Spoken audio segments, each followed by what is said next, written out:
Астанада компьютерлік ойының жетегінде кеткен жас жігіттің кесірінен бір отбасының ойраны шықты.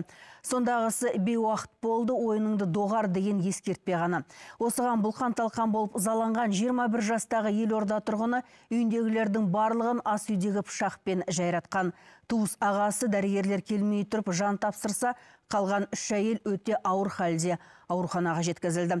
Айжан Шамшидин оқиға орнына барып мән жайды білетін көрші қолаңмен тілдесіп қайтты.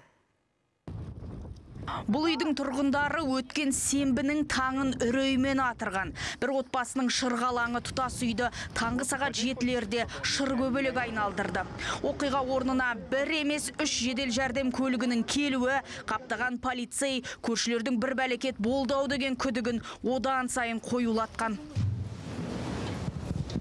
Ойынымды үздіңдер, осындай ыза мен кек арпалысқан осы үйдің 21 жастағы сотқалдай жігіт тұрғыны түнгі 3-ке дейін өз төсегінде дөңбекшіп жата алмайды. Кейінен компьютерлік ойынға шектеу қойған ағасынан бастап тума-туыс әпкелерінің барлығын қынадай қырып тастауға бел шешеді. Алайда дәл осы тұста оқиғаның қалай өрбігендігі жайында басы ашық сұрақ көп. Тұрғын үйдің WhatsApp чатында содан бері маза жоқ, түрлі долбарлар жарысы айтылуда. Көршілердің сөзінше, әуелі 21 жастағы жігіт ас үй пышағымен 1997 жылғы туысқан ағасына тап беріп, 20 рет еш шімірікпестен суық қару сұққылаған. Кейін баласының жан дауысын естіген анасы да, туыс екі әпкесі де жетіп келген. Ойыннан желгі басылмаған жігіт бұлардың да әр жеріне пышақ ұрып, тамағын осып жіберіпті. Таңға жуық есік тоқылатты ашып қараса, полицейский екен. Сосын көмек сұрады, еркек адам бар ма деді. Сосын жай ма, тыныштық па деп сұрап ем, ножевой ранение көмек керек деді. Сосын күйеуім үйде жоқтығын, балам жылап кетті. Сосын үйге кіріп кеттім. Free Fire ойнап жатқан түнмен.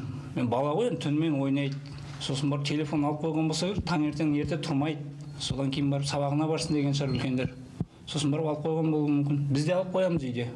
Ең әуелі айқай шуды естіген іргелес пәтердің иесі бірден жедел жәрдем шақырады. Дәрігерлер шамамен 5 минутта жеткен, тек геймердің ағасы олар келмей тұрып жан тәсілім етіпті.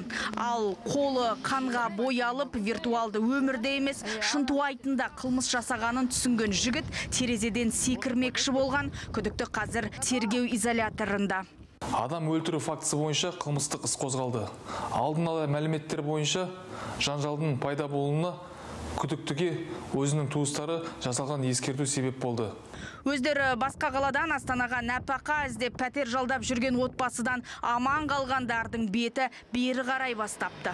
18 января 18 қаңтар күні нөмірі 1-ші ауруханаға 3 әйел өте ауыр халде дене жарақаттарымен жеткізілді. Әрқайсысының денесінде кемі 10 шақты пышақ жарақаттары болды. Дереу дәрігер ота жасап қан тоқтатуға тырыстық. Айтарым, әр минут сол сәтте адам өмірін сақтап қалуда маңызды болды. Қазір барлық естерін жиған, бірақ оқиғаның қалай болған естеріне түсіргілері жоқ.